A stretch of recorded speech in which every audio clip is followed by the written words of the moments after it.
All right. It is officially 7 o'clock in the PM, which makes everybody else from this point forward late.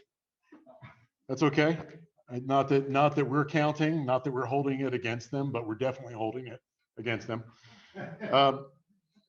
For those of you who are online, thank you guys again so much for being here. You did not have to brave the cold, but you still get full credit. All right, we're gonna open up with a word of prayer, and then we're gonna launch in again to our series on worldviews. Let's talk to our master. Our Lord and God, we praise you once again for the gathering of believers. Father, that you constructed this elaborate plan throughout time and history to bring people together who would be your worshipers and your disciples, that you give us the opportunity to spend time with one another, to love one another, to fellowship, to laugh, to study, to be engrossed in the wonder that is the works of this world. Father, we praise you that we have that opportunity this evening, and I pray that you would help us to throw ourselves spirit, heart, and mind into our studies today. Lord, that we would be better, that we would be closer to who you are, knowing you more, and even understanding those who are outside of your kingdom. And Lord, give us your desire to bring them in. We love you, oh God. Thank you for all that you are and do. It's in your name we pray. Amen. Amen. Amen. Well, guys, we're continuing in our series, LensCrafters. It's been a couple weeks, but 2 weeks ago when we got together, we discussed the idea of existentialism. Today, we're going to bridge into naturalism. First of all, before we do, what is a worldview? Can anybody tell me what a worldview is? Way people evaluate the bias there, but okay. They evaluate life, they evaluate what's good, what's bad. Right. Okay. A way of evaluating life, of determining what is good, what is bad, what is right, and what is wrong. We talked about the term suppositions or presuppositions. Can anybody tell me what a presupposition is? It's an assumption that you make based on what you already know. Exactly. Okay. So an assumption you make about the world, the way it works, the way it functions. A worldview is kind of, and this is the whole reason I even deemed this LensCrafters as a teaching series. Think of worldview as a set of lenses through which you see everything. You've all probably put on glasses that are not your own before, and you have that experience of disorientation. It's clarity for somebody, but it shapes how you see everything. And that's really what a worldview is. It's a way of seeing and understanding the world. Okay.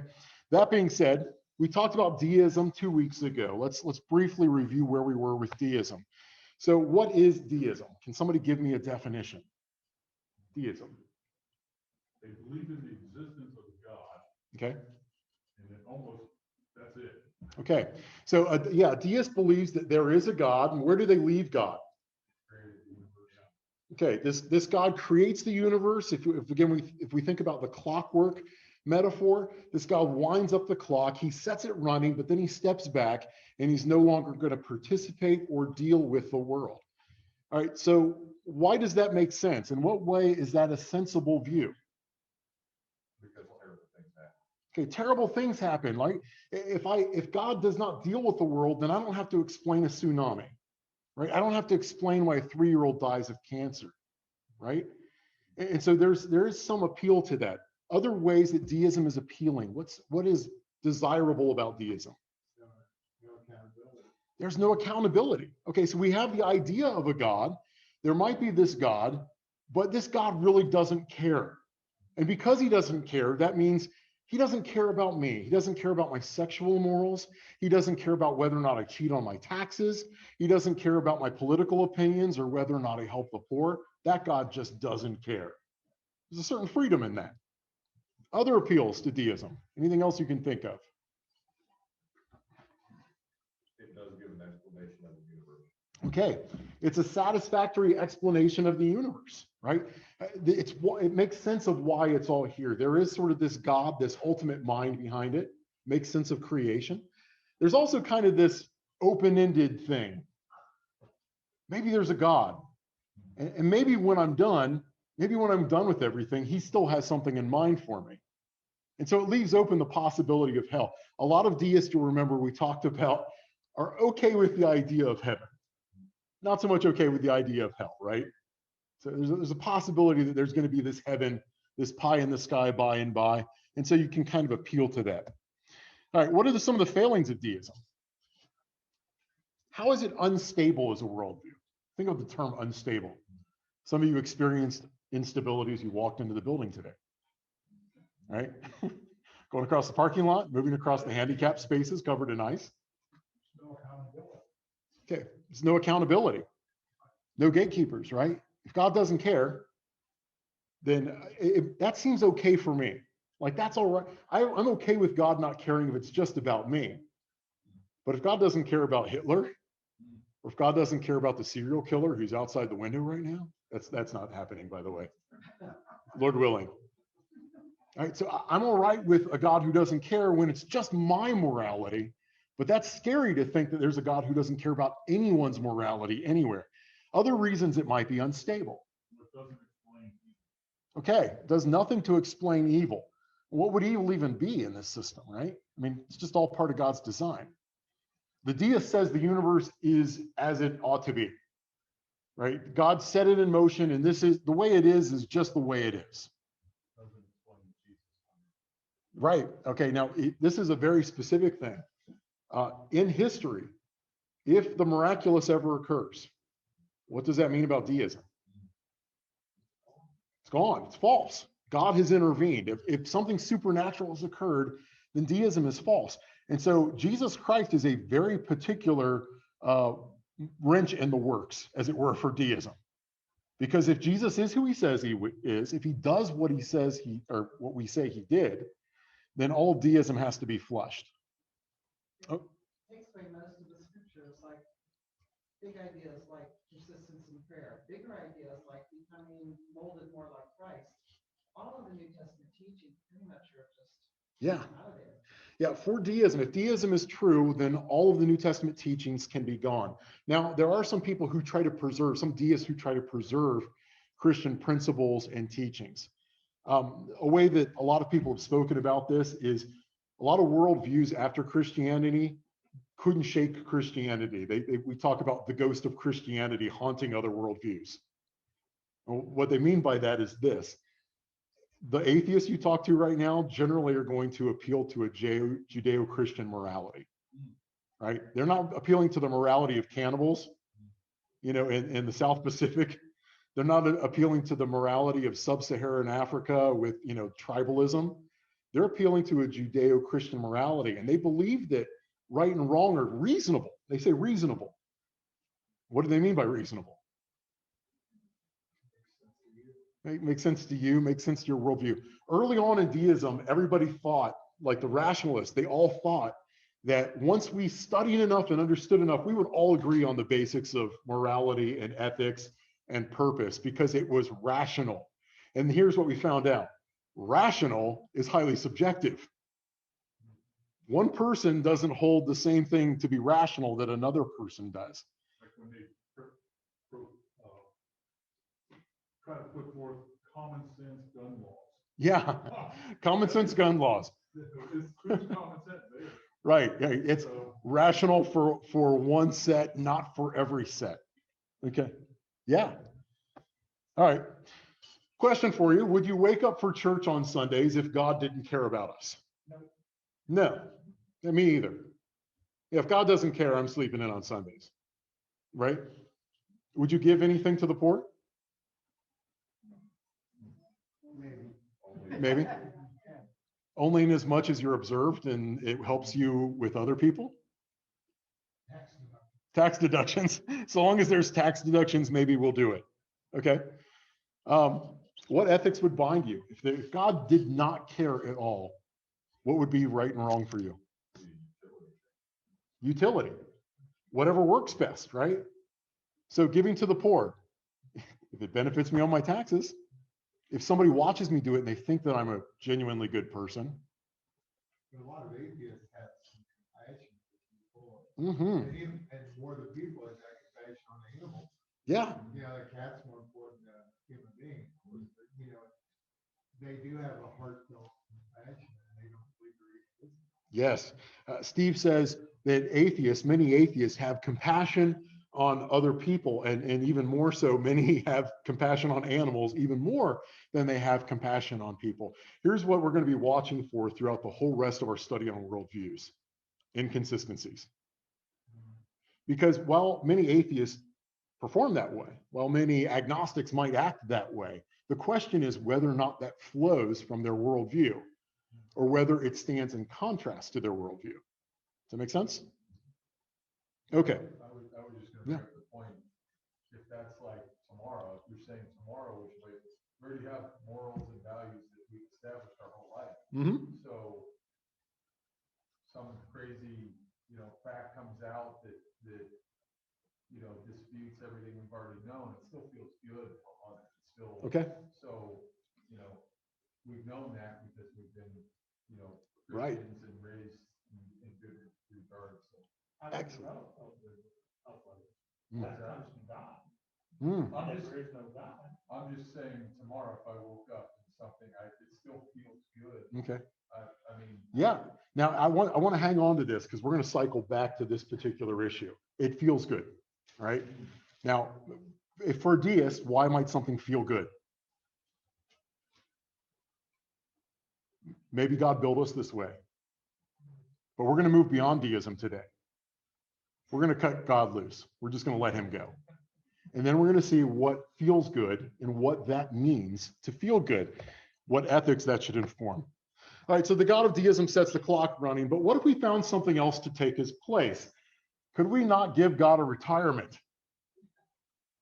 If all we are depending on, because you see, we moved from Christian theism, which was God constructed this elaborate world, he put it all into play, and everything is this mechanism of this God.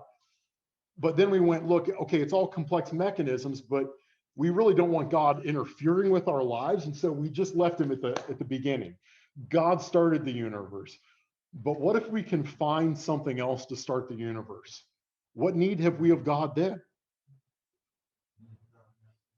See, deists thought, oh, we're kind of liberating ourselves from a lot of this religious tension. And remember last week when we talked, or 2 weeks ago when we talked about this, we were saying that a lot of these Europeans had a very reasonable hatred of the church. I mean, the church had done some terrible things, had operated in pretty horrible ways for a while there in history. And so a lot of the deists went, let's just get away from the church a little bit. But what they didn't realize was they were starting over a slippery slope that was tumbling into some very dark places. We're going to get dramatically darker today. Hooray! Let's read 1 Corinthians chapter 2, verse 14. Can you guys flip open your Bibles? 1 Corinthians chapter 2. 1 Corinthians 2.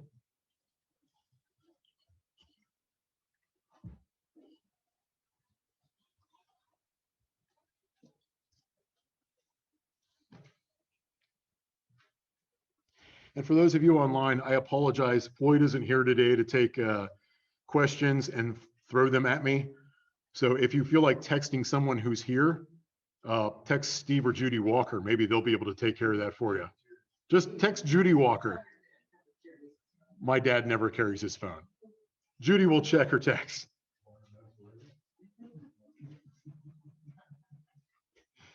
We were at the ocean last week, and I had my phone, and I just thought, wouldn't it be fun to just pitch it out into the ocean? Wouldn't that just be a delight? I hate phones. All right, 1 Corinthians chapter 2, verse 14. Somebody have it ready to go who would like to read for us? Or maybe wouldn't like to read for us, but will anyway. The natural person does not accept the things of the Spirit of God, for they are folly to him, and he is not able to understand them, because they are spiritually discerned. So the scriptures give us an idea of the natural man. The natural man, the man who is merely a man, the man who is an animal. And the animal man cannot understand spiritual things. They're foolishness to him. Notice when we say foolishness, these are what idiots think about or do. Have you ever felt demeaned because you have faith in the supernatural? The Bible diagnoses why that's happening. But of course, from their perspective, they're being reasonable and you're a moron. John Updike, in his work Pigeon Feathers, listen to his description. This should be an uplifting one. A long hole in the ground, no wider than your body, down which you were drawn while white faces recede. You try to reach them, but your arms are pinned. Shovels pour dirt in your face. There you will be forever in an upright position, blind and silent, and in time no one will remember you, and you will never be called. As strata of rock shift, your fingers elongate, and your teeth are distended sideways in a great underground grimace, indistinguishable from a strip of chalk, and the earth tumbles on, and the sun expires, and unaltering darkness reigns where once there were stars. A little depressing? Feel a little depressing? What's the description here? What are we seeing? Death. Death and burial, and no resurrection, no afterlife, nothing but earth. And notice the earth tumbles on, and what becomes of the sun? It expires, and darkness reigns where once there were stars. This is actually a good description of what most non-theists believe the universe will be eventually. A heat death. There will be no light. There will be no usable matter in the universe. Utter, complete, cold darkness. Good times. So what is naturalism? Naturalism is taking the next step. Naturalism is when the deists began looking around and going, what need have we of God anyway? Why keep this guy around? I mean, after all, we've got other options now. And what other options does the naturalist have? How does the universe get here? That's right. So the naturalist eventually said, well, look, if we've got an unmoved mover, if there is something that creates the universe, why can't it just be the universe? Why can't the universe just have been here forever? And so all the most intelligent atheists for many centuries believed that the universe was eternal. Matter is eternal. You know what matter is, right? It's the stuff. It's this table and this computer and the flesh you're made of, the carbon that is in you and the water that is in you. That stuff is real and that stuff is eternal. But your God and your idea of God doesn't make any sense. Not eternal. All right. And so this is what naturalism is. The only thing that it really exists is what? Yeah, go ahead, Josh. What qualities do they attribute to the universe? Their unmoved. Great question, because that has changed over the years for them.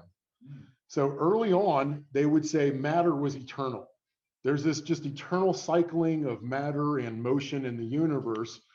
But with the advent of modern astrophysics, that began to fall apart. You remember, I did talk a little bit about this in a sermon some months ago, where we talked about how Einstein believed in what we call the steady state universe. The universe was just always here. But then as he began to run the numbers, he went, oh, looks like the universe can't have always been here.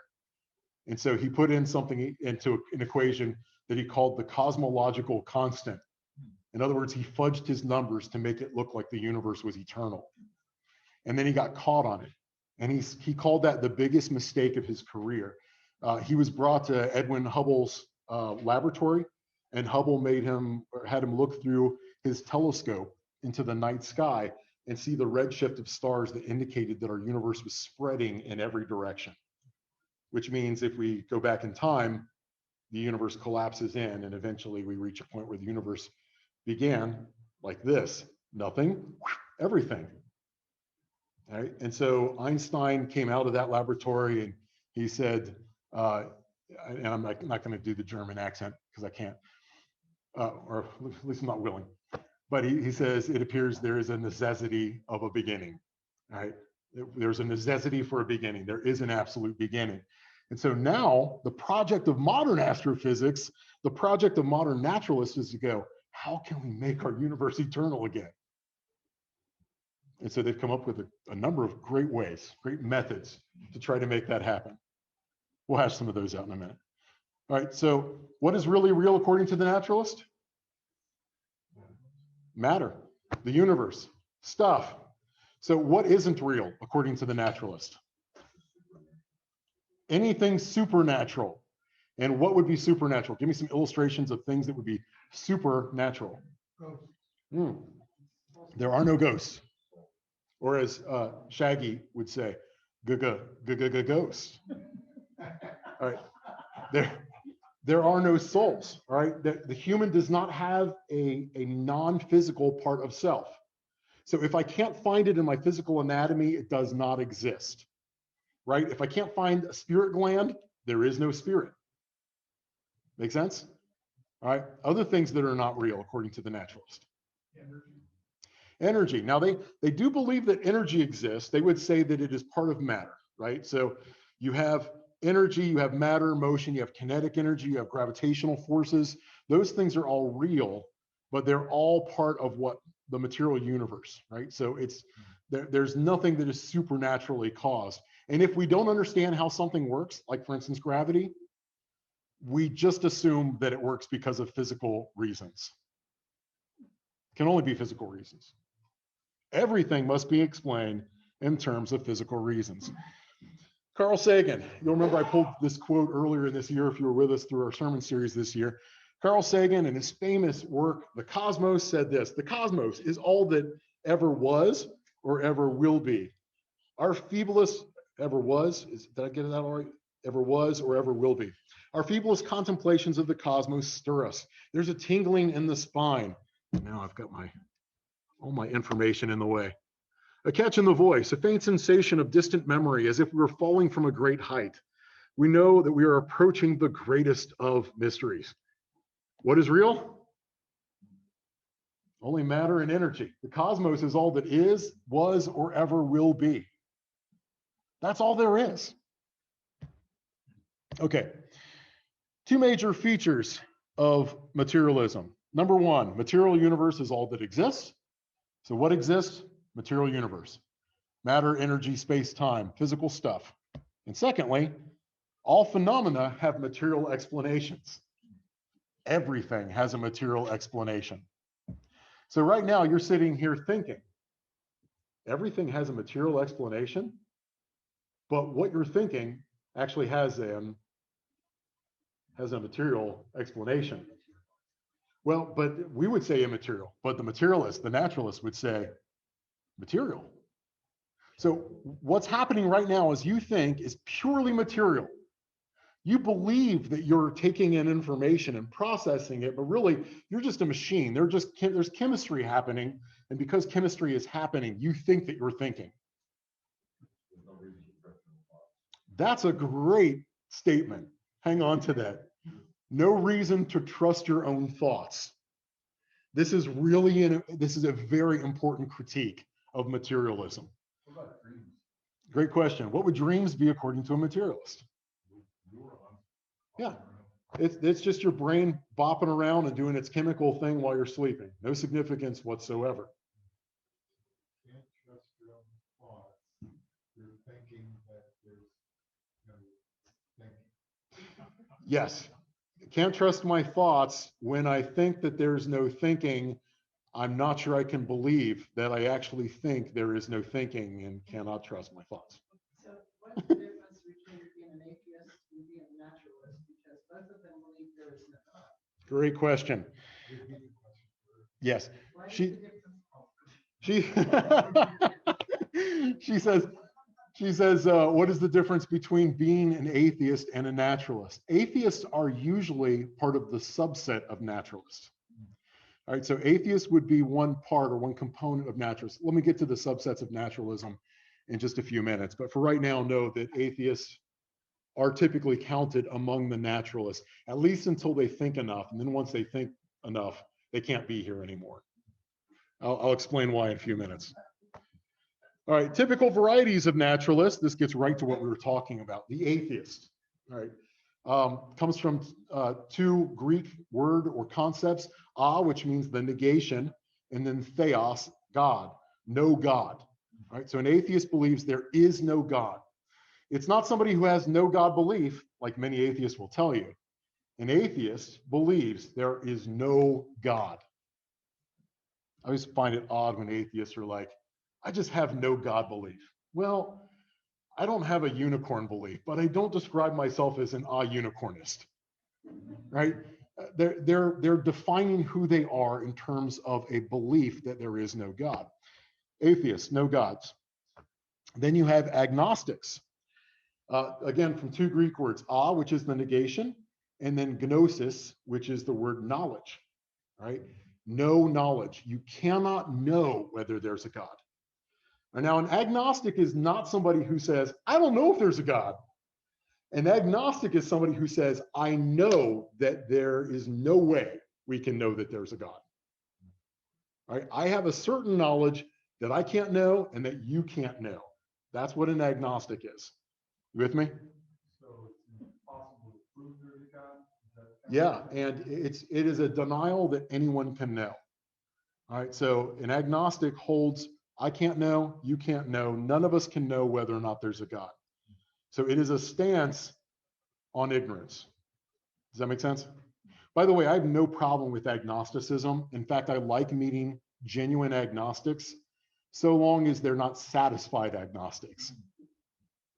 Right? A satisfied agnostic would be somebody who's like, I can't know, you can't know, none of us can know, let's not talk about it. Somebody who genuinely is going, I can't know, you can't know, prove me wrong. Like, show me that there is a possibility of knowledge. I'm okay with people like that. I think that's a good position to be in.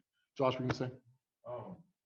So if an agnostic believes in the possibility of the existence of God, how could they possibly deny someone's experiential knowledge of that God? Well, and based on their experiential knowledge, usually, right? So they would go, say you said, I have had this, as a Mormon might say, I've had a burning in my bosom, which I always thought was a great argument for the existence of God. A burning in my bosom that suggests to me that God exists. And they would say, well, maybe you just ate something spicy, right? Or they would say, well, I've never had that personally, so why should I take your experience when my experience is there is no God? So they would we'd bandy experiences. And by the way, this is why it's important to understand how to communicate to people and how to defeat their position. One of the reasons we're studying this, guys, is so that we can come to a person and go, let's go with the logical conclusions of your worldview. I want to show you where your worldview ends up. I'm just going to ask you some questions. And we want to run people into a position. When I meet a deist, I try to run them towards naturalism. When I meet a naturalist, I try to run them to nihilism. When I meet an existentialist, I try to show them that they are completely futile. Right? When I run into an Eastern pantheistic monist, we'll get all to all this later.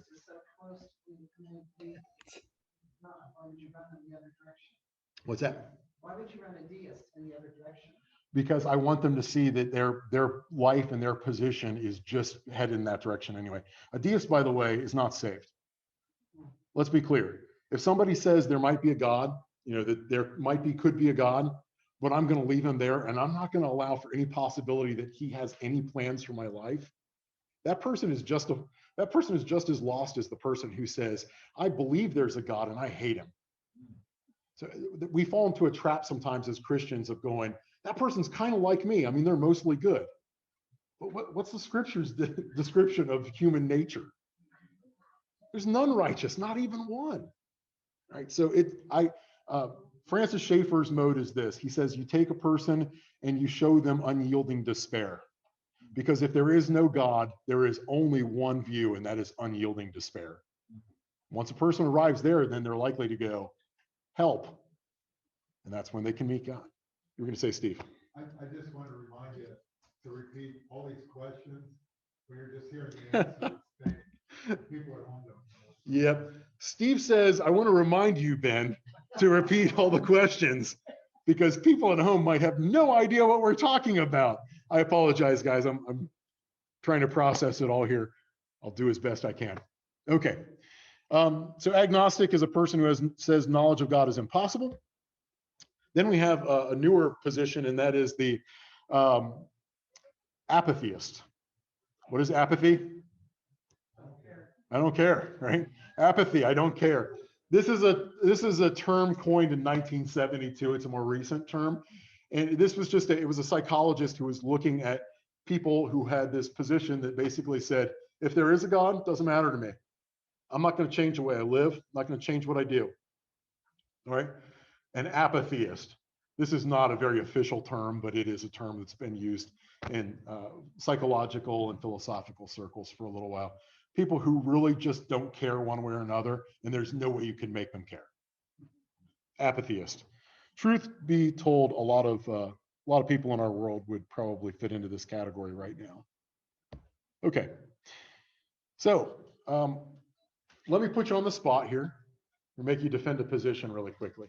When I was in college, Miami University, I was on a class in death and dying. And one day, because a lot of us who were Christians in the class were giving the professors a lot of grief, it was taught by an atheist philosophy professor, a atheist Christianity professor, and a agnostic Buddhist. They were the teachers on the class, 3 professors. And we were giving them a little bit of grief. And so they did this. They said, tomorrow when we get together for class, all the Christians and people who have religious beliefs are going to go to the front of the room, and you're going to defend the position that there is a soul. And so they put us in front of the class. So now you're in front of the classroom of your peers. Can you give me some arguments, provide evidence for a soul? Steve Walker. The first thing we would have to do is define the word soul, right? Okay. So Steve says the first thing we'd have to do is define the word soul. So if I were to define soul, Mhm. in my definition, it would be the mind, the will, and the emotion. Okay. I think, I want, I feel. They're not material, they're thoughts, they're not chemical reactions, they're actual. So the mind, will, and emotions, if that's what I would define the soul as, it's pretty plain that we all have a soul unless you're going to describe it as a chemical reaction. Right.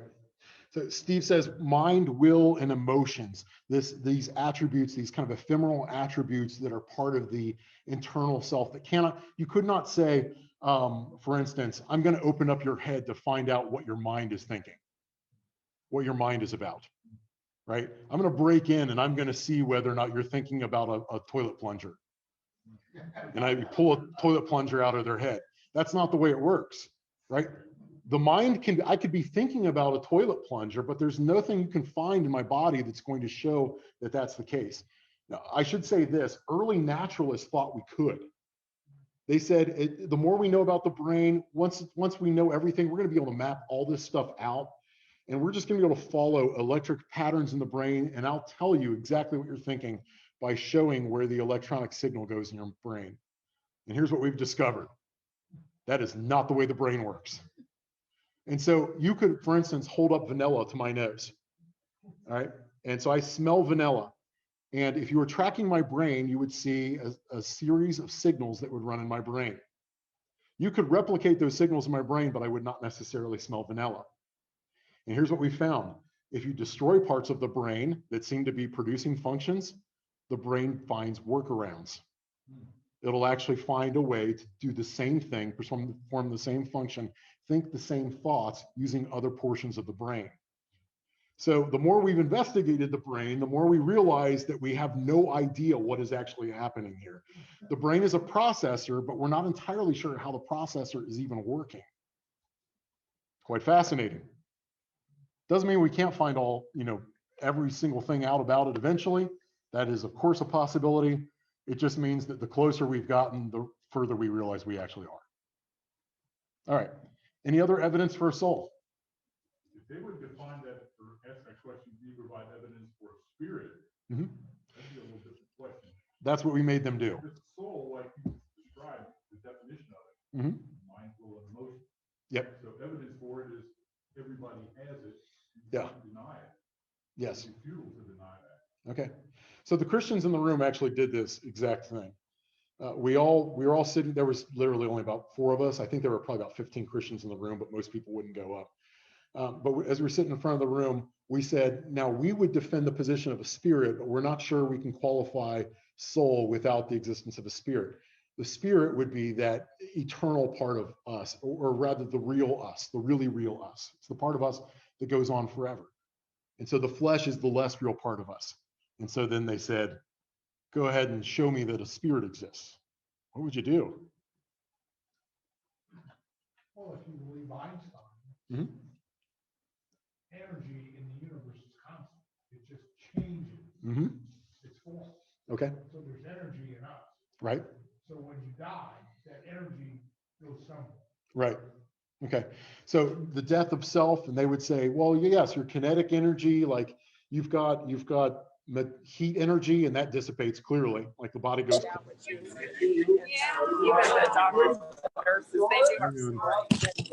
Everybody's speaking in tongues. Somebody needs to mute. There we go. Oh, was it? It was the Cebulski household. All right, you guys are stars. You're awesome. All right. All right. So this becomes a challenge though, doesn't it? Okay, we could say something like it's energy, and then they would say, so you're saying that the soul is just energy? The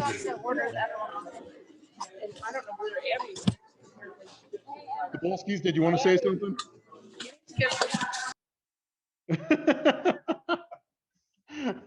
Mute. Okay.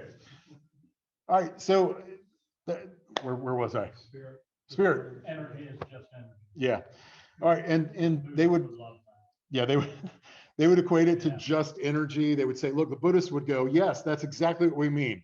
That's the cycle of rebirth. We die and part of us goes on, or, like in The Lion King, the lion dies and it goes and it deteriorates and grass grows where it once was, and the antelope eats the grass and is consuming the lion, and the lion consumes the antelope. It's the great circle of life, and it moves us all.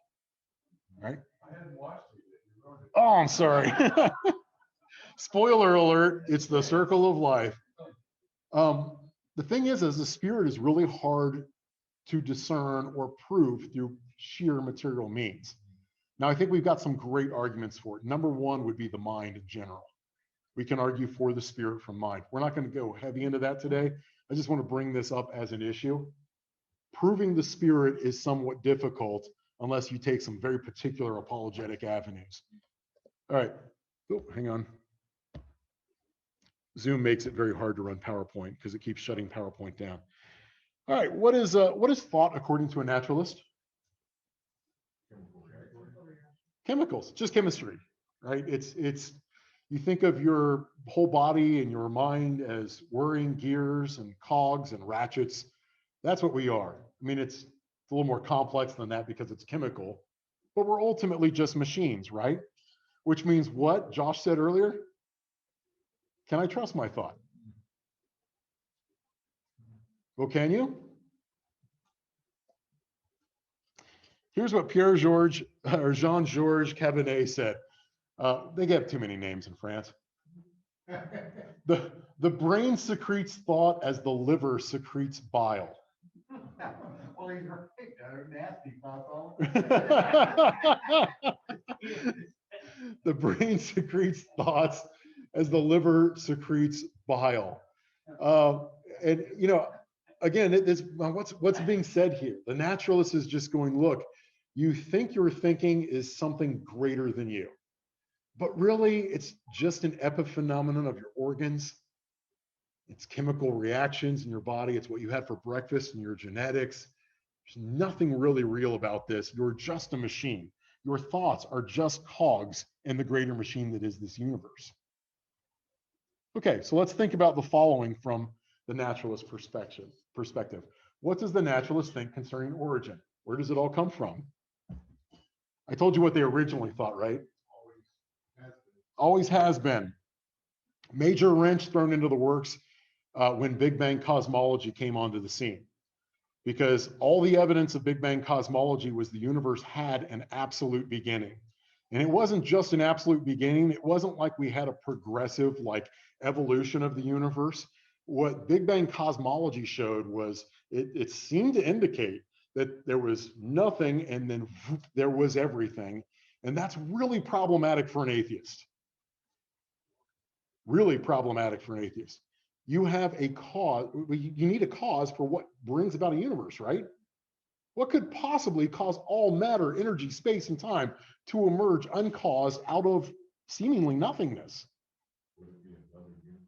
Yeah, and so this is where they went with it. They went, okay, so our universe came into being, but what if there was another universe that birthed our universe. Are you familiar with a Brief History of Time by Stephen Hawking? Yes, yeah, the book, yep. I started reading that years ago, and I had to quit because he started morphing into how everything was infinitely small, and then it went through a wormhole, Yeah. a parallel universe, and it just goes infinite thought.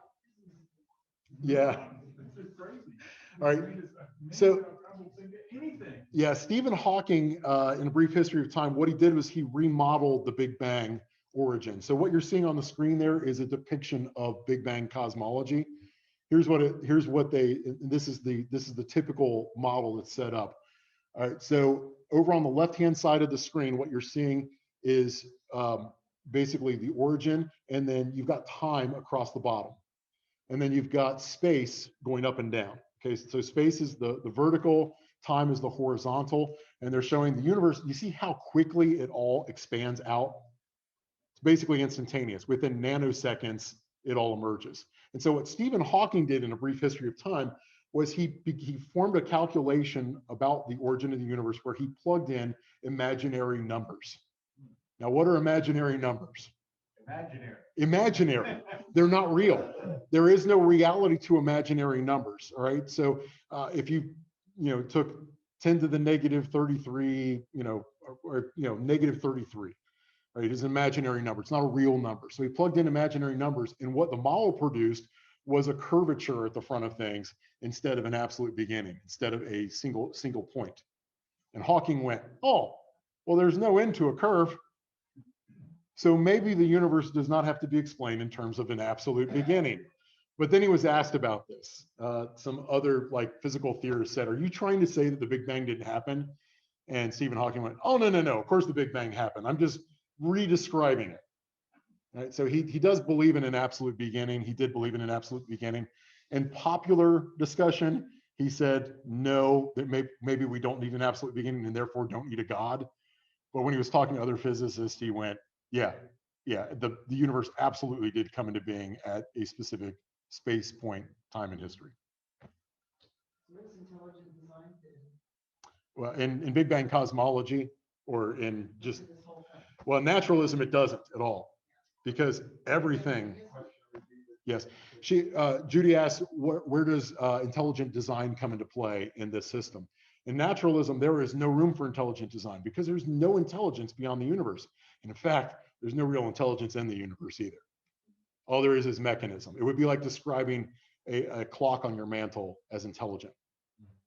It's just a clock. So would that be deism then? Because they really don't believe in God, but they believe in ID. So. They don't believe in ID. A naturalist does not believe in ID at all. Intelligent design.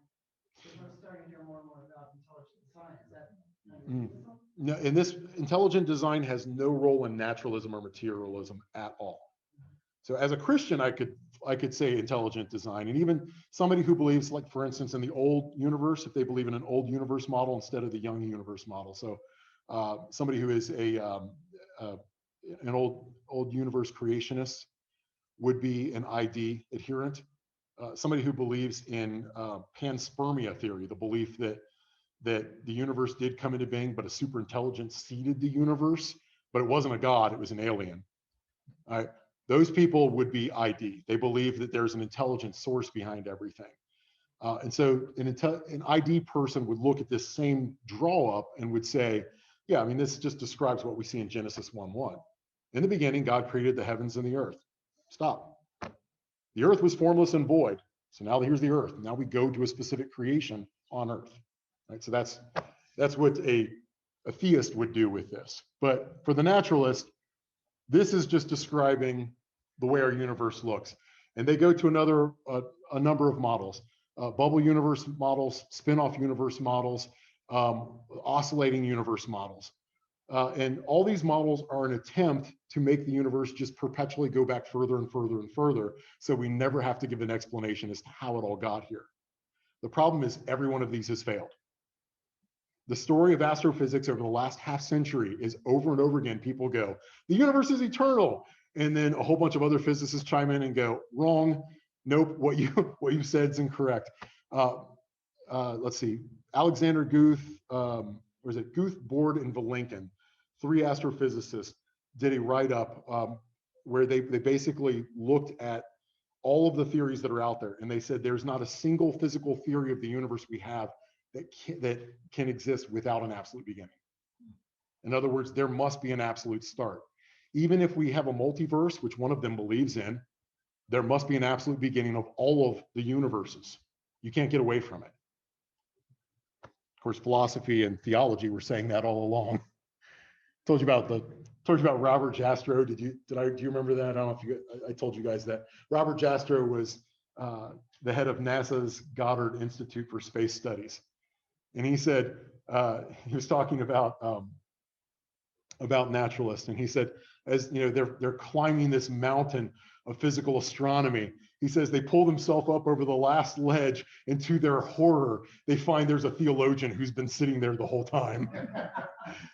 And that's kind of the case as you're looking actually at the universe. The big problem with naturalists is they have to come to some terms with the universe emerging uncaused and out of nothing. Some people have gotten very clever with the way they're describing this. What is the guy's name? He's been on the Discovery Channel numerous times. He is an absolute jerk. No, not him. Lawrence Krauss.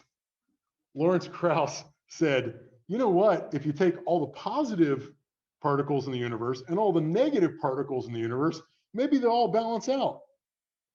So the universe can come from nothing, because the universe is ultimately nothing, because all of the positive charges and negative charges could cancel one another. And so that's his view. The universe is nothing. It did come from dark matter that goes into that too. Yeah, and his whole views. I mean, everybody who talks about his views like this, that's a stupid way to even describe the universe. But you have another issue: unguided evolution. For a naturalist, they thought they had complete liberty once Darwin appeared on the scene, because when Darwin showed up, they went, "Look, we've got an explanation for everything now. We have no reason to have a God." And that seemed to work out for a little while, but as we began to learn more and more about the complexities of life, now we're looking at life and going, how could nothing produce this kind of an outcome? Not so much this kind of an outcome, but how could an unguided process result in minds that are sitting here right now, communicating across space, taking in thoughts and ideas, contemplating the cosmos? How does that happen by chance? Yeah, time and chance. And of course, chance is nothing. There's no such thing as chance. Chance is the soft pillow upon which scientists rest their heads. Chance is nothing. I think I've used some of these illustrations before with you, but where I flip a coin, what are the chances that it comes up heads or tails? 100%. 100% heads or 100% tails. All I'm describing is my ignorance about which side it's going to land on. If I knew the air pressure, the velocity, and all the rest of the details and had a good enough processor, I could tell you how it's going to land. So chance is a description of my ignorance. Do you understand that? And that's true universally of everything we talk about in terms of chance. Chance isn't a thing that causes things. There's no entity out there named chance. Well, there's probably a person named chance, but all right. We didn't talk about the alien depository. Where did you get your alien? That's a great question. The panspermia theorists believe that there is this super intelligent, possibly non-physical alien force that is out there, that has seeded the universe with the possibility of life and is watching things evolve and grow. And a great question for the panspermia theorist is that non-physical thing God? Because it sounds an awful lot like God. What you're describing, it can't be God, because there can't be a God. It's an alien. All right. How does a naturalist deal with complexity in the world? Again, this is a big problem. Got really big when we found DNA. It's one thing to find something that looks like a CD-ROM on a beach. That would be weird. If you found like a CD or DVD, whatever we were calling them, or maybe a rock that was shaped like a thumb drive.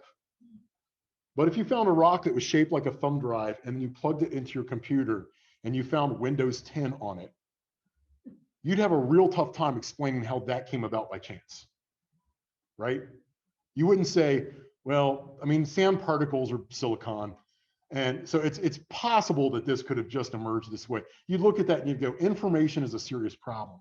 And naturalists are having the same problem with information today. You guys ever heard of Anthony Flew? Anthony Flew was the most famous atheist probably of this past century. Phenomenal atheist. He wrote The God Who Isn't There. Anthony Flew. Dominant atheist in his day. He was the Richard Dawkins of his day. Changed his mind. Got into the early 2000s and he held a press conference and he went, look, I'm looking at the evidence right now, and particularly the evidence from information.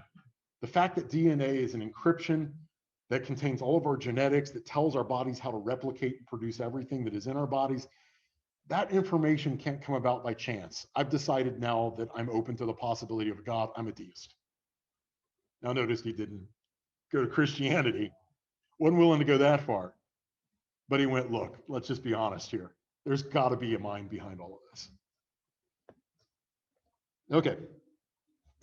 There are issues explaining physics, issues explaining biology and DNA, whether or not the universe as it is could emerge by chance or by mechanism. Of course, chance is what? It's just ignorance. It's nothing. And mechanism, what mechanism can produce this universe? I love it when atheists and naturalists will go, okay, well, this universe is immensely complex and it's structurally functional. It seems to work really well, but maybe there's just a bigger universe out there that's cranking out universes. And this one just happens to be the Goldilocks universe that had the capacity for life. A lot of wishful thinking behind the scenes. What evidence demonstrates there is no possibility of the supernatural? Here's a great question. Pretend you're a naturalist right now. I'm asking you this question. Okay, I can't see it. Can you see your brain? No? Is it there? Okay, but if we opened you up, could you see your brain? Maybe in a very controlled environment for a moment. Could that be fabricated? Could somebody just be showing you a picture of a brain? Okay, so how do you know anything? If you're a naturalist. Huh? Okay, and they would say, naturalists at this stage of the game would, okay, well, I know that there are physical things that are real. Physical things are real. But can you prove that there is no possibility of the supernatural? Can. Yeah, and that's what I'm saying. I want you to be the naturalist. All right, so again, you've met naturalists. You've met people who believe that all there is matter, energy, space, and time. Ask this question. Can you prove that there's no possibility of the supernatural? What would they have to say? No. Show me a scientific experiment you can do to prove there's no supernatural. Could you do that? By the way, Bertrand Russell, it was David Hume actually. David Hume said anything that cannot be shown empirically. If we can't prove anything through the scientific method, then it is worthless. It is meaningless. Commit it to the flames. That statement, can that be proved scientifically? No, then it's worthless and meaningless. Commit it to the flames. All right. Does experience show you that there's no supernatural? Here's what I found of most naturalists. If you say to them, have you ever woken up and walked outside in the morning, smelled the morning air and heard the birds singing and seen the sun come up and thought to yourself, oh no, there is a God. Most of the honest atheists I have ever known would say, yeah, I've had those moments of panic before. Terrified that such a thing could happen. There's an expectation that there cannot be a supernatural because I have not seen the supernatural. All right, what motivates people or inspires people to accept naturalism? What do people want? What desire is there in accepting naturalism? No judgment. No expectations. I can't get over how much work they put into trying not to believe. Yeah. And that their egos are so big that they think that they're superior to whatever might about it. Yeah. Who else might be out. Yeah. Judy says it's impressive how much work they put into not believing. Here's what I found with most atheists. Most atheists spend a lot more time on their atheism than most Christians spend on their Christianity. Why do you think that is? They have a harder time defending it. They have to justify Harder time their defending it? existence. They have to justify it. Well, they're spinning the tail and justifying it all at the same time. Spinning the tail and justifying all at the same time. We've got the Bible. We've got Mm-hmm. the textbook. Okay. And they're writing the textbook and trying to live from it and teach from it at the same time. Okay. Writing the textbook and teaching from it at the same time. I like that as a statement. Even. Here's what, remember what I talked about, the horror that an atheist might be wrong? The idea that they walk out sometime, and again, when you see the complexities of this life, you take a bite of a strawberry and you stop for just a moment and you go, could this be the result of chance? And you're horrified by the prospect that there's a God. You begin working to convince yourself that there cannot be a God. They've got more invested usually in their atheism than you have invested in your Christianity. Because if you're wrong, what's the result? If you're wrong about Christianity, what's the result? Take a long dirt nap. Take a long dirt nap. You never know.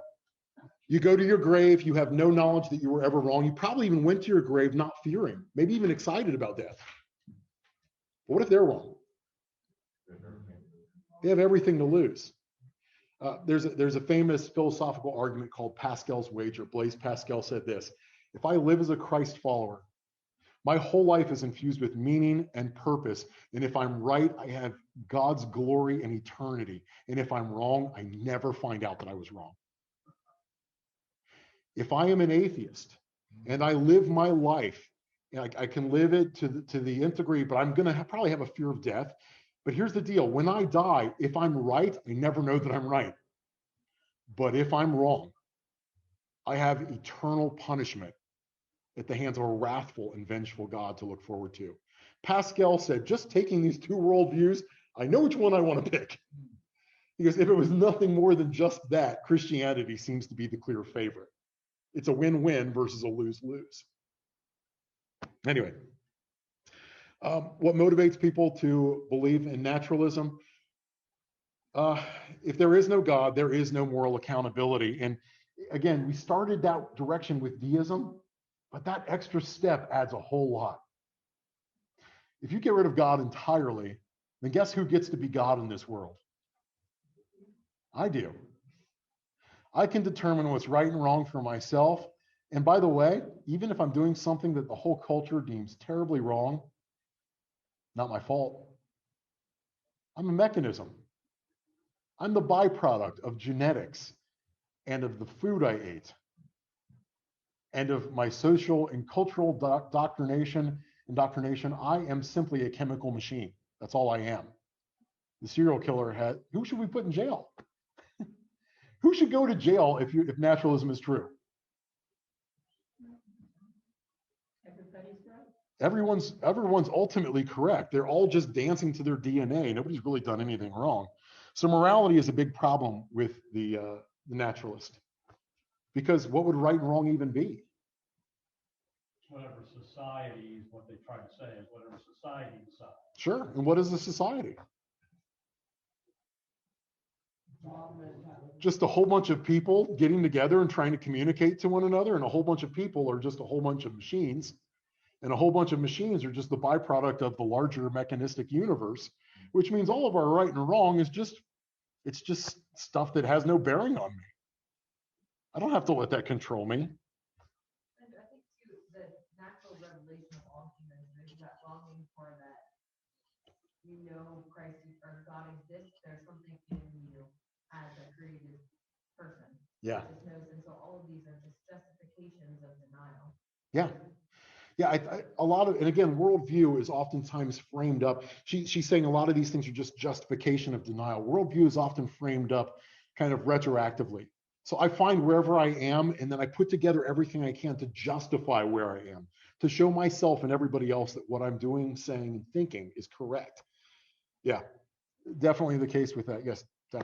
It's interesting when you think about an atheist's attitude toward art, that they think we're ridiculous, that we're not to be taken seriously. And if you had two classes of people, you had people who are Christians and other people that believe in unicorns and fairies and all that. Right. Stuff, what would be their attitude to the people that believe in unicorns and fairies? Would they just dismiss them and ignore them? Right. And they wouldn't even give them the credit to even argue with them. They would never debate them, would Yeah. they? Right. And yet why, if they think we're just as silly, Yeah, just as misguided, why do they take so much effort?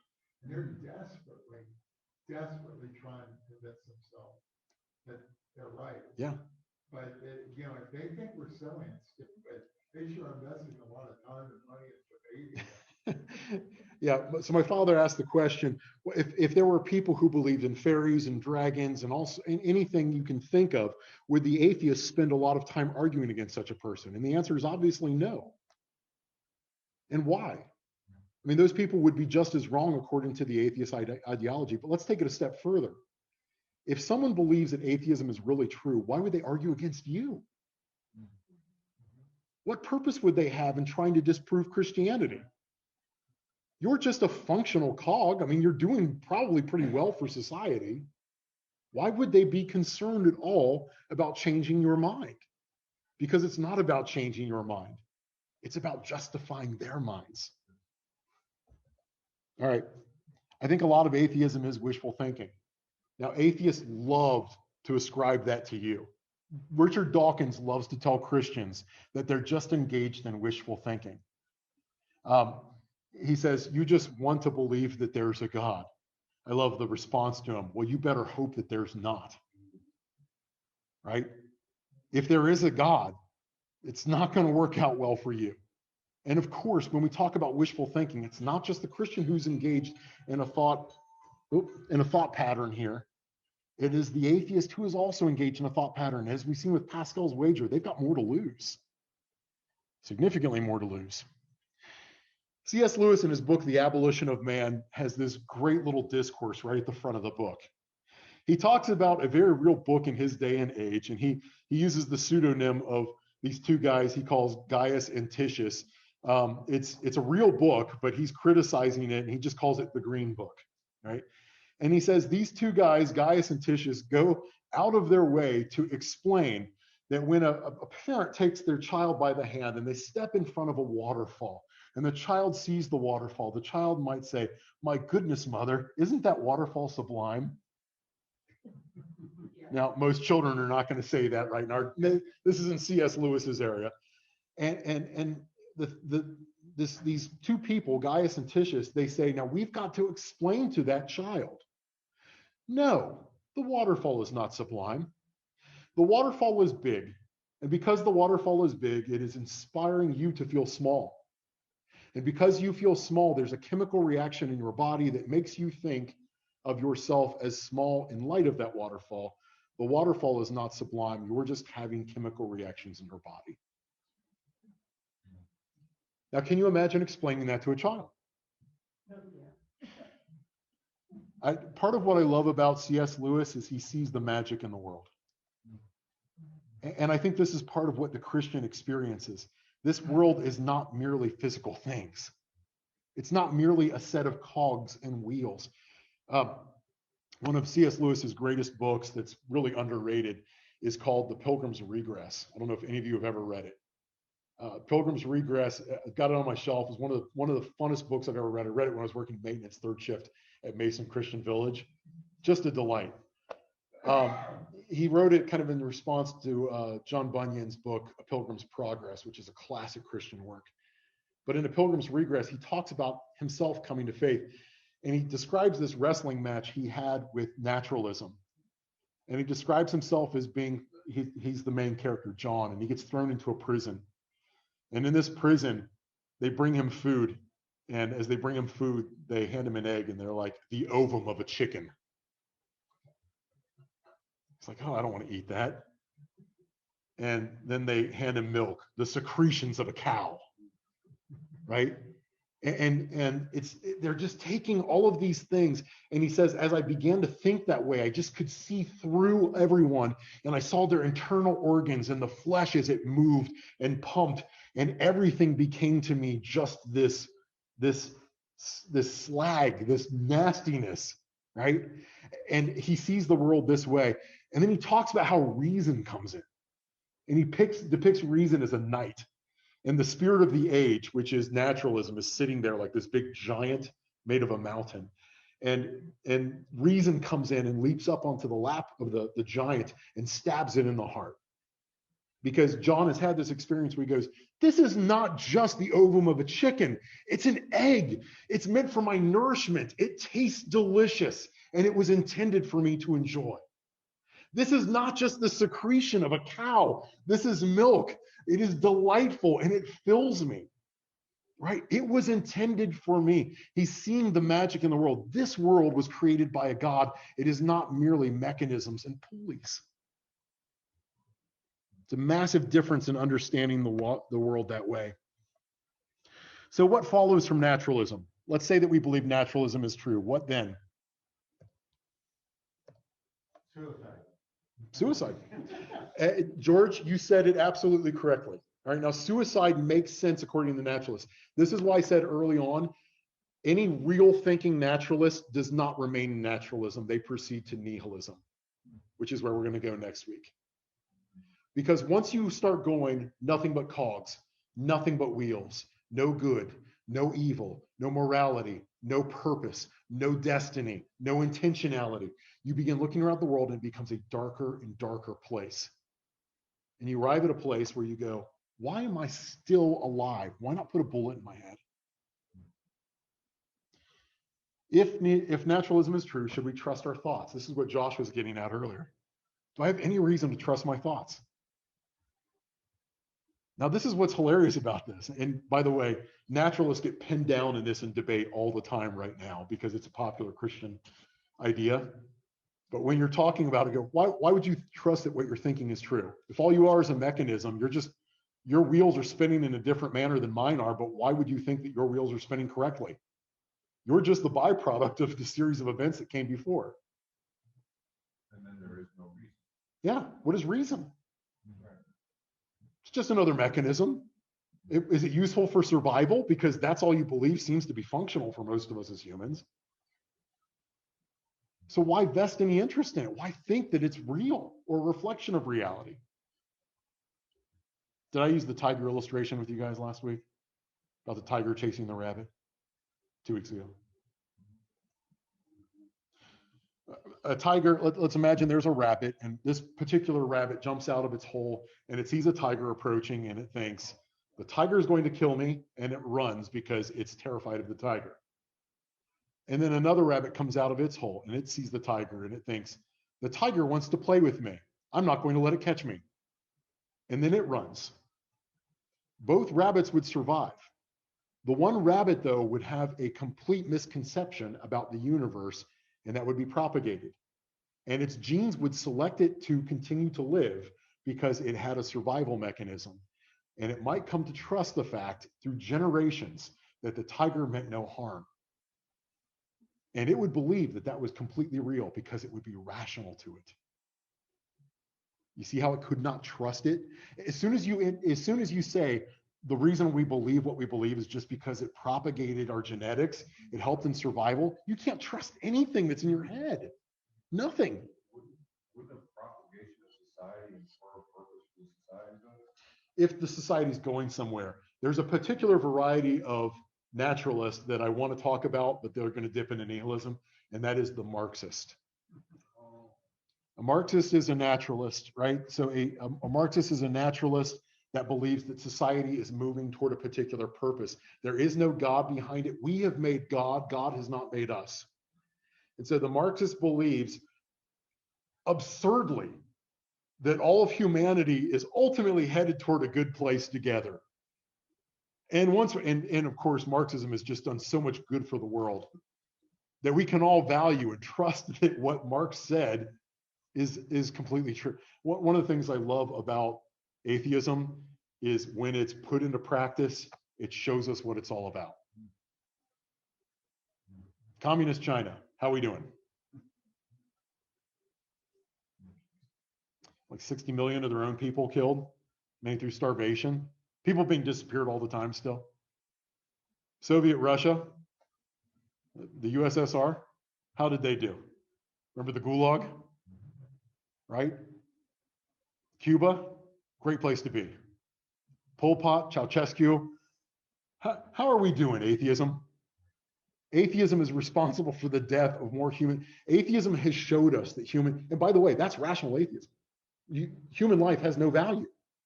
What is a human being? Well, if it's a dissonant, it matters not at all. Kill it. If it does not fit my ends, kill it. You know that the chief rival of Vladimir Putin got poisoned recently. And then because he didn't die from the poison, he's now thrown into prison for 3 years.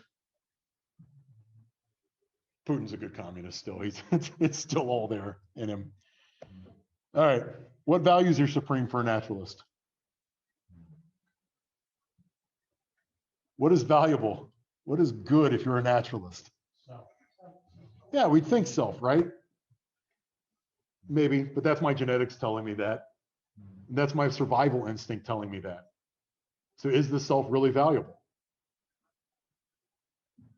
I'm just another animal stubbornly clinging to life. I'm the antelope screaming as it goes down, being thrashed by a lion. Why should I think that survival is really important? Now we're leaning toward nihilism. Is free will possible if you are a naturalist? No. But most naturalists, do they believe they've got free will? Yeah, the vast majority do. This is cognitive dissonance. They don't, their worldview does not cohere with what they really believe and the way they really practice life. So the naturalist believes that there is no free will. They have to. If they're a real naturalist, we're all cogs in the machine. Whatever you're doing right now is contingent on the moment before, and the moment before that, and the moment before that. You're a pool ball rolling around on the table. You think that you've got some will, but really you're just a mechanism in the greater mechanism. That's all that's happening. That's depressing. Are my thoughts my own? Yeah. The answer has to be no. I mean, and we could say that thoughts are happening, but again, as the liver secretes bile, right, and that's what's happening. I might think that I'm a thinking thing, but what I am is I'm a reasoning animal that stubbornly thinks that it has importance beyond the rest of the animal kingdom. Is good possible? What is evil if you're a naturalist? There's no difference. These are human perceptions. These are ways of maybe our survival, trying to make sense of the world, but there's no reality. So let's be an enlightened nihilist for a moment. Let's say that or not an enlightened nihilist, an enlightened naturalist. Let's say that you have a proclivity to rape and murder. All right, so you have a strong desire to rape and murder. Why should you withhold? So that goes back to the worldview. Yeah. All right, for a naturalist believes that all we are is we're animals. We are part of the natural realm, and I strongly desire to rape and murder. Why should I not do that? Now, Brian, something you said earlier actually fits in here. My feelings. If I raped somebody, I would feel bad. If they were crying, if I murdered somebody, I might feel awful. But what for the naturalist is a feeling? Just chemicals. Just a chemical reaction. And that, one chemical reaction is as good as another. If I'm feeling guilty, here's what I know. It's just chemicals. I haven't really done anything wrong. If I hold a person underwater until they're dead, until the bubbles stop, have I done something wrong? The culture might say so, but what's that matter? The culture is just a whole bunch of people getting together. if I hide the body and I don't get discovered, have I done anything wrong? I would have a question for the naturalist. Yeah. If someone did it to someone they loved, would they think it was an evil? Yeah. See, here's the problem with naturalists. A lot of them will adhere. Oh, yeah. She says if somebody did this, if somebody raped and murdered somebody you loved, would you have a problem with that? And the answer is yes, they almost surely would. Because the naturalists, while they might like to say that there is no such thing as good or evil, and that ultimately these things aren't real, if you kick them in the crotch, they're probably going to decide you've done something evil. Generally. And they might say that knowledge is unimportant. And there are very rational naturalists that say, look, ultimately there is no, we can't trust anything we know, but if you tell them there are flies down, they're still going to look.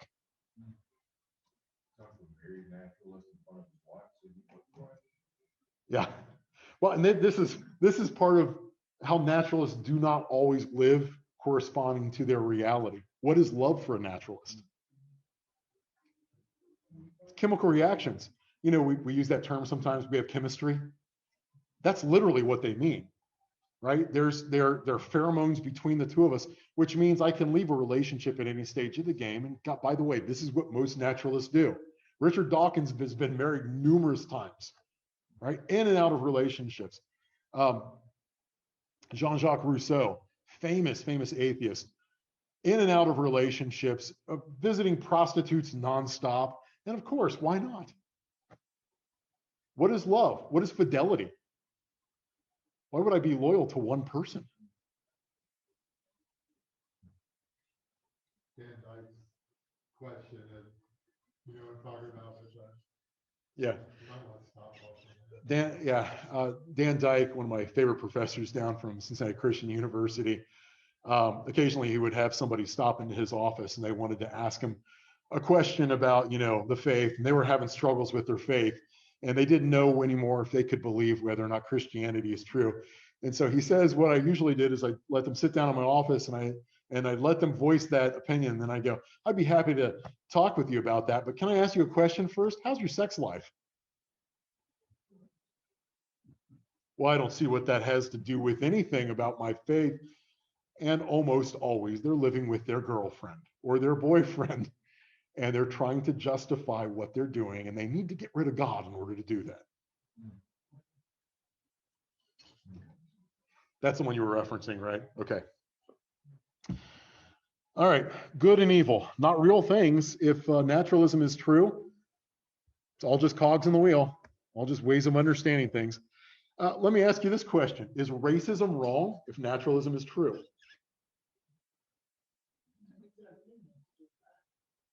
We've said that there's really nothing that's wrong. By the way, the very best scientists, the very best naturalists of this last century were terrible racists. If you look at all of academia up until the time of Hitler, and pretty soon after Hitler, all the most reasonable people in the world followed what Charles Darwin said and taught, which was that there was a superior race. By the way, do you know the whole title of Origin of the Species? It's longer than you think. It is a lot longer than you think and a lot less flattering. Somebody look that up for us. Origin of the Species, full title. Somebody type that into your, somebody go ahead and Google that. See if you can get the whole thing up for us. If naturalism is correct, then racism isn't really wrong, which is odd because a lot of naturalists are all over Facebook railing against racism. And you want to ask them, why do you believe that racism is wrong?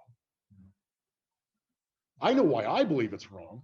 I know that I believe human beings were created equal before the God of this universe, and that in Christ there is no male nor female, no slave nor free. You know, that economic differences don't matter. But for you, if you're a naturalist, here's what Darwin's taught us: survival of the fittest.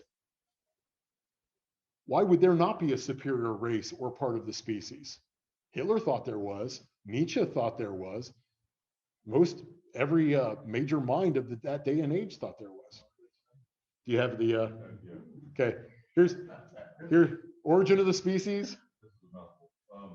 On origin of the species by means of natural selection for the preservation of favored races in the struggle for life. The preservation of favored races in the struggle for life. How do you like that? Somebody asked, by the way, Richard Dawkins was ridiculing Christians one time because they did not know certain scripture passages or what was in the Bible. And he was asked at the time to name the whole title of Origin of the Species, which he says is his Bible.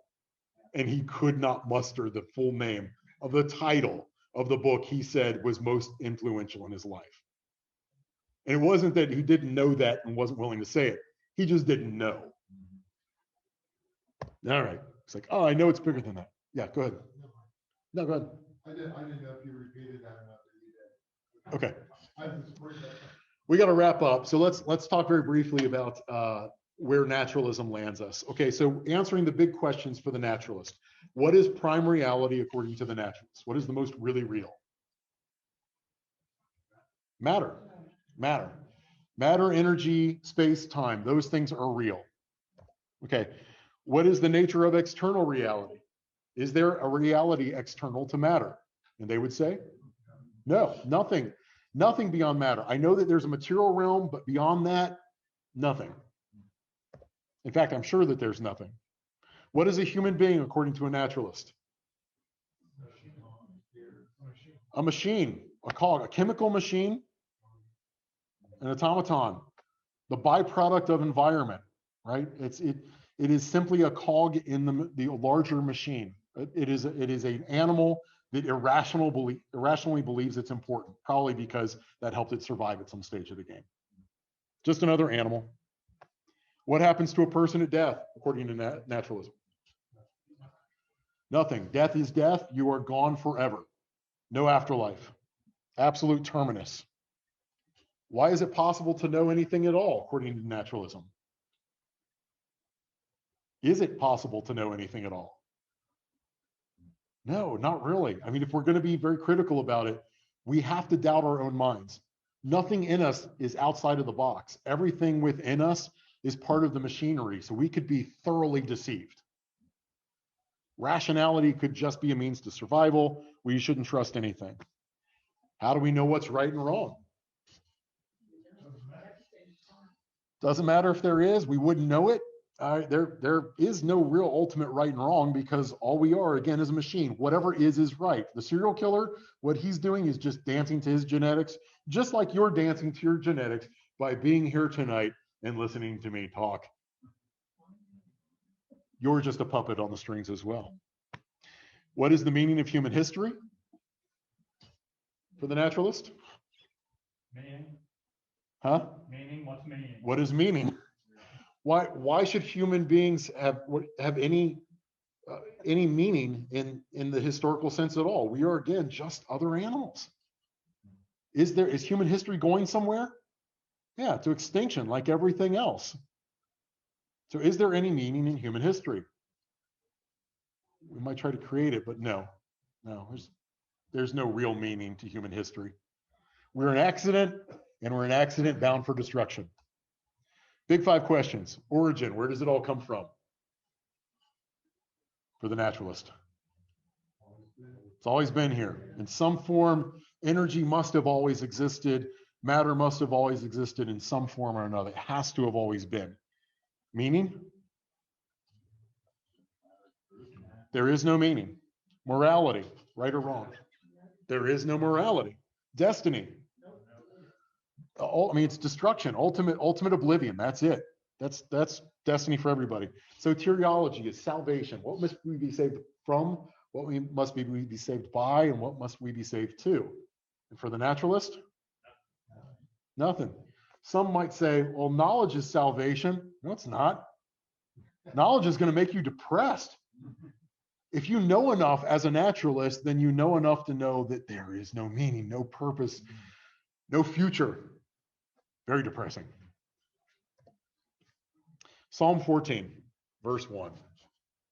Somebody want to look it up for us? Actually, we've got it right there. We don't need to look it up. Someone want to read it for us, nice and loud. The fool has said in his heart, there is no God. They are corrupt. Their deeds are vile. There is no one who does good. The fool has said in his heart, there is no God. You've run into fools like this all the time. You're going to run into more of them throughout this life. Feel bad for them. I think our goal for naturalists is this, guys. I think we need to help them to understand what they believe and why. Because most naturalists do not live consistently with their worldview. They live very inconsistently with their worldview. They experience things like falling in love, and they believe it's a reality. It's our job to go, wait a minute, what is love according to your worldview? Isn't it just chemistry and chemical reactions? They believe that they have compassion for their children and that those relationships are real and meaningful. Wait a minute. Don't you just have a genetic connection with that child, so you're trying to promote its survival? That child doesn't really mean anything to you in any real sense. You're just dancing to your genetics, trying to promote your progeny. That's all you're doing. What is meaningful for you? I believe that there's meaning and purpose in being good and doing right. What is that? What's right? According to whose standards? Now you might think that's mean and depressing. Why would we want to do this with a naturalist? Why would we want to help them to see that their worldview is often inconsistent with the way they're living? Yeah. The goal is to show them their utter desperation. If I can take a naturalist and go, I want you to see what living consistently within your worldview looks like. You might get them to that place where they go, this cannot be true.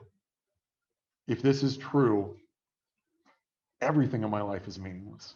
The egg is nothing but an ovum of a chicken. Isn't that what C.S. Lewis started as? Yeah. Yeah. Yeah. And in fact, many of the greatest Christians who have ever walked to the earth started out as these serious skeptics who went, I'm going to disprove Christianity. I'm going to show people that this cannot be valid. And I love it when people take that attitude because, hey, go for it. You're about to join a long line of people who've been dragged kicking and screaming into the kingdom of God. Not a bad place to be. So deism, what is deism? Apathetic God that started clockmaker, wound it up. Yep. Clockmaker universe, God begins the universe, sets it running. Naturalism takes the next step and says, we don't need that God.